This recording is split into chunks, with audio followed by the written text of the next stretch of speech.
The Millionaire Fast Lane is one of the best-selling books written by MJ DeMarco, who claims that you can get rich quickly. I can assure you that this is not one of those scammy books that promise to make you rich overnight. This was one of the eye-opening books for me personally. It completely changed the way I invest my money.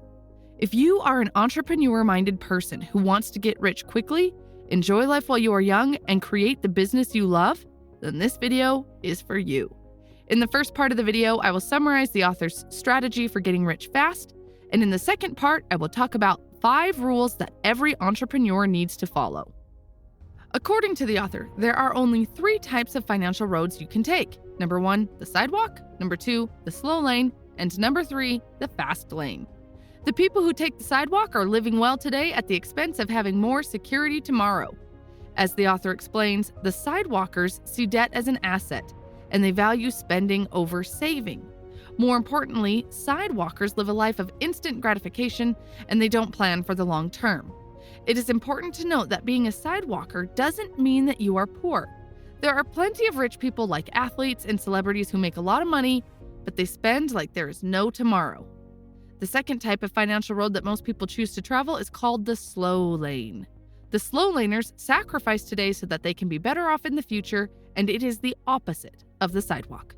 This is also another poor choice because wealth is best enjoyed when you are young and healthy, not after decades of a soul-sucking job. Slow laners sacrifice their Monday through Friday so they can enjoy the weekend.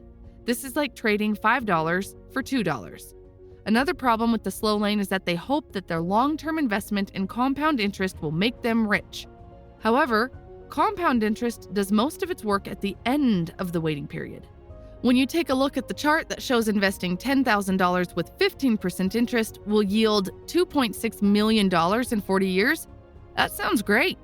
However, what most of the slow laners never realize is that your investment is $662,000 in 30 years and $163,000 in 20 years, meaning to say, a huge portion of the money is accumulated in the final decade when you are already very old.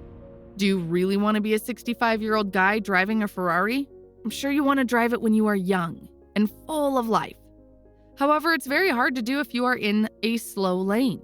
The author says that holding a job will limit your wealth. Apart from that, the experience you accumulate is limited. You will learn much more about running your own business in a month than working for someone else for a year. Plus, you have no control over your income because your salary is greatly dependent on other people. The author also warns his readers about the advice from financial gurus. Some so-called gurus rarely get rich following the advice they give you. In fact, these gurus get rich by writing books and selling seminars and courses. When you take financial advice from people, make sure what they teach you is something that has actually worked for them. The third type of financial road is the fast lane. The fast lane is all about business, entrepreneurship, and building wealth rapidly. Some examples for the fast lane can be a business you create, innovation you make, the software you build, systems you create, etc. The fast lane is all about get rich quick, but that is not the same thing as get rich easy. It will take a lot of work, and you might spend 10 years focusing on your business before you reach the kind of success that you want. The benefit is that once you've reached your desired level of wealth, you will have the freedom to do whatever you want for the rest of your life. The fast lane mindset requires that you be accountable, not just responsible. Being responsible is admitting when you are at fault for something and constantly improving. In the fast lane, you can increase your income, even double it. But that's not possible in a slow lane. Next time, when you go to the office, try asking your boss to raise your salary from $2,000 a month to $4,000 a month and see what happens. And in terms of building wealth, the goal is not to do the heavy lifting, but to create a system that does it for you. Again, this doesn't mean avoiding work, but it does mean being resourceful and optimizing and automating relentlessly. For example, let's say you have to build a pyramid out of heavy stones. The slow lane approach is to carry the stones yourself, one at a time. Of course, this will take decades. The fast lane approach would be to spend the first few years designing something to move the stones for you, a crane, a pull system, whatever. After your upfront investment, the pyramid will be easier to build once you have your machine. The key to the fast lane is producing instead of consuming. Instead of buying products on TV, sell the products.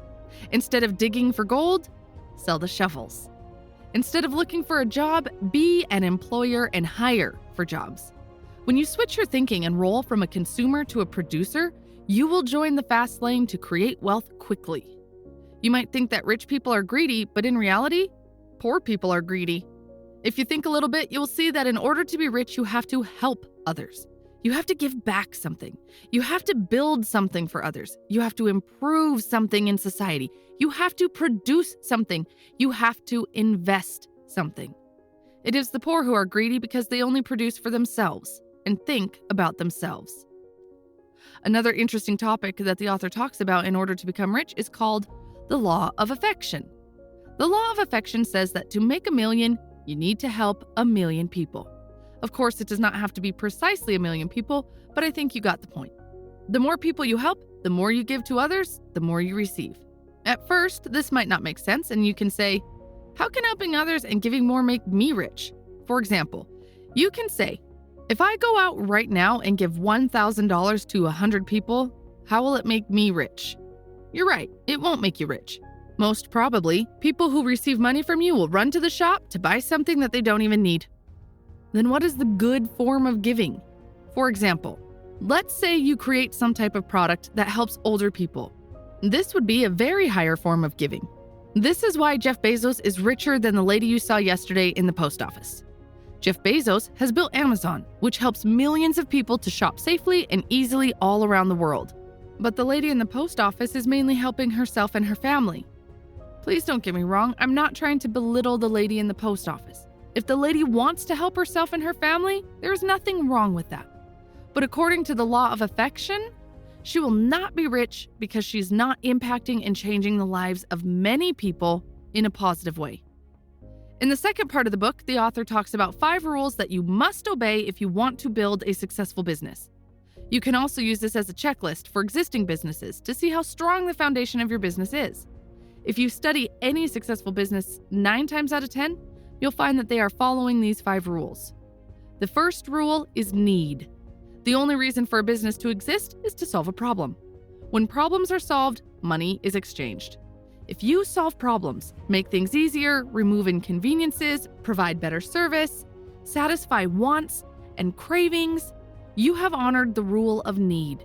You think something so simple would be so obvious, but unfortunately, it isn't. Today, the great entrepreneurial idea is to do what you love and follow your passion, as if the market cares. The market does not care. If you have what I want, you get my money. Passions, love, and your dreams to own a Lamborghini are absolutely irrelevant. If there are 10,000 personal trainers doing what they love, but only 10 people who want to hire a personal trainer, do you think passion is going to pay the bills? The second rule is entry. The rule of entry asks how easy or difficult it is to get into business. If anyone off the street can start the business, you're in. Then you're violating the rule of entry. Again, if getting into business is as simple as filling out some online form or joining some program, you're violating entry. The essence of entrepreneurship is problem solving, and the problem you're solving must have an element of difficulty. The difficulty is, in fact, the opportunity. If you're one of the entrepreneurs who look at potential ideas and complain that it is too hard, then what you're saying is you're not interested in solving legitimate problems, but instead you're looking for easy ways to make money. The former creates millionaires.